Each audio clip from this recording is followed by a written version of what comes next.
The other world and our mission. If we have a mission, the world is designed.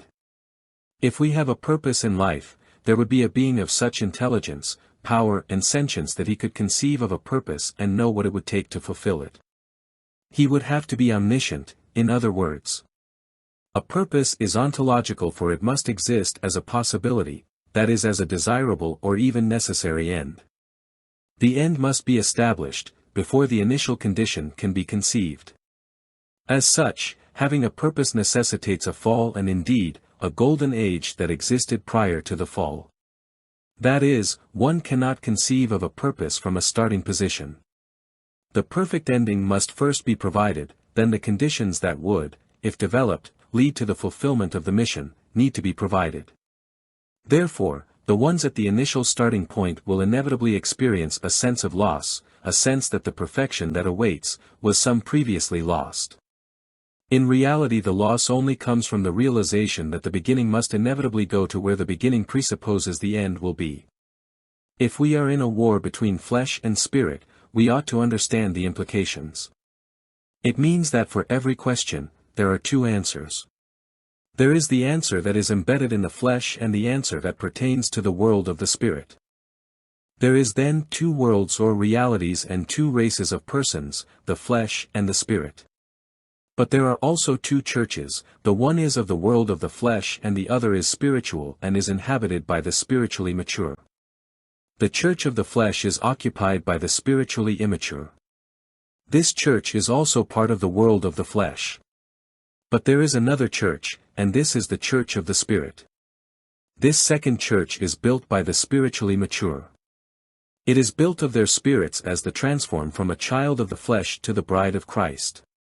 But where is this church built from the spiritually mature? What are its parameters, characteristics, or features? Indeed, how do we build it, if it is to be built at the expense of this other church, the one of the flesh? If we have a mission, it must consist of moving away from one position to occupy another. This seems obvious, but what might not be obvious is that the perfected position must exist prior to the coming into being of the insufficient position. An insufficient or imperfect position is only perfectible to the degree that a perfect position exists prior to the establishment of the imperfect one. Or the imperfect would not be known as needing to be reformed or replaced. One is not going to sharpen a blade if the idea of an imperfectly sharp blade did not exist. If there is no conception of thing, there is no realization that what one has is not the best possible case. One may not know about steel or how to produce it, but the knowledge must be incipient in the knowledge one has. The ability to forge steel existed from the dawn of time. The process was not created in a vacuum, it is inherent in all that which goes into making steel. Our mission as a species cannot be divorced from the present situation we are in. We must proceed from where we find ourselves. That being said, regardless of where we are at or from where we begin, if we proceed forward, we cannot but help arrive at the point of where our mission would take us. The many paths forward are all dependent on the many positions we can begin from. It is not that there are many paths to the truth, but there are many lies and many different ways the truth can be perverted. But we will never arrive at the truth, or at Christ, without the church. The church is our path to Christ and our vehicle into the new world.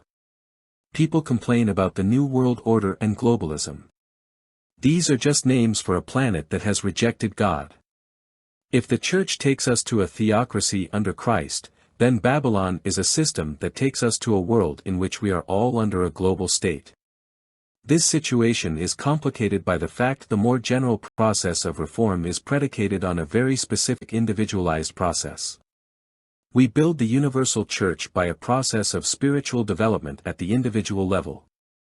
Remember, the church is really a higher consciousness or spiritual awareness of another reality. It is our own individual growth that matters, but we cannot achieve this growth without the support of the church. That is, the individual growth of the members requires we grow as a church. Our mission to grow the church and to grow spiritually is intimately interconnected. This is why God tells us that where 2 or 3 are gathered in Christ's name, there He is also, and why the church grows by it binding members to itself. It's not the number of members in pews that is important. It is the number who are bound together as a church that builds itself up.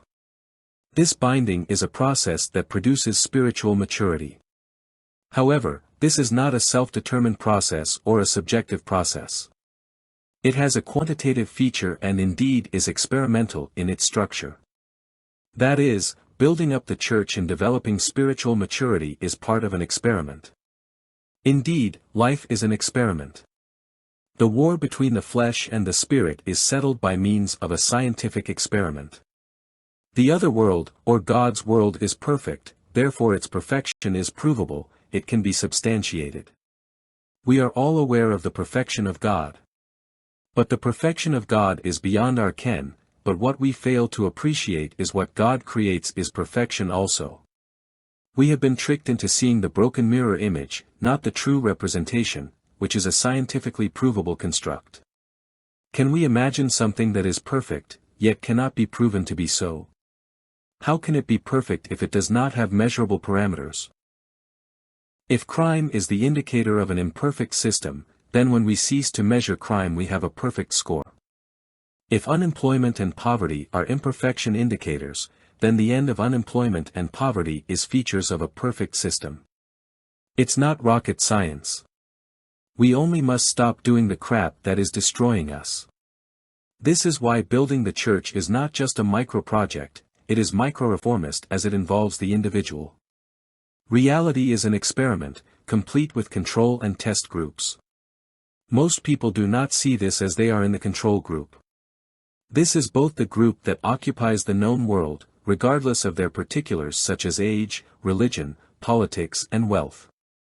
The other group is a remnant and it is so sparse and hard to find it is reasonable to wonder if the group exists. As Jesus remarks, when he returns, will he find faith on the earth? The test group has a particular quality, however. They do not create costs for others, or at least attempts to mitigate them. Due to the environment of the time, the Ephorian is not always given the opportunity to do what is right. It is easy to criticize the choices people make, but which is the right course of action when faced by a moral quandary, refuse to follow the processes of a company and lose one's job and ability to feed one's family, or focus on what one can change in one's own life. The truth is one does not reduce the injustices in this world by self-sacrifice. God wants mercy, not sacrifice. The other world is created by making clear moral choices, not by the toss of a dice. One is first and foremost charged with caring for their family. When the choice involves caring for the world or for your family is the priority. The sin of the company is on the head of the owners, including the state. Our mission does not involve changing others. If it did, we would be trying to make the fallen world into a utopia. This is akin to making a silk purse out of a sow's ear. It is better to understand the situation as consisting of an experiment to test the propositions of the test group. The proposition is that God is perfect, and our mission is to prove the validity of the proposition and the veracity of all of the predictions that flow from it, including the prediction that if God is perfect he exists as a perfection and what exists as a consequence of his perfection, is a reflection of his perfection. The Church is therefore a manifestation of the perfection of God, and our mission, in validating the proposition, is to be perfect as our Father in heaven is perfect. The fulfillment of our mission is the Church as the alternative to the imperfections of this existing world. But if our knowledge of what is acceptable is deeply tainted by our knowledge of this system, our understanding of what perfection is, must also have been heavily influenced by this same system. Our mission has to be perfection as manifested in the Church. This perfection is not defined any possibility existing in this scheme of things. This system is the negation of perfection as it negates God. One cannot reject God and achieve perfection. One cannot object perfection and reject God. God is the measure of perfection. One cannot become better unless there is a worse to improve from. The world that is worse is this world, the world into which we improve, is the other world. But this world is a continuing and progressive rejection of God. Our mission only exists in this other world. In this world of the flesh, we have no mission and no purpose.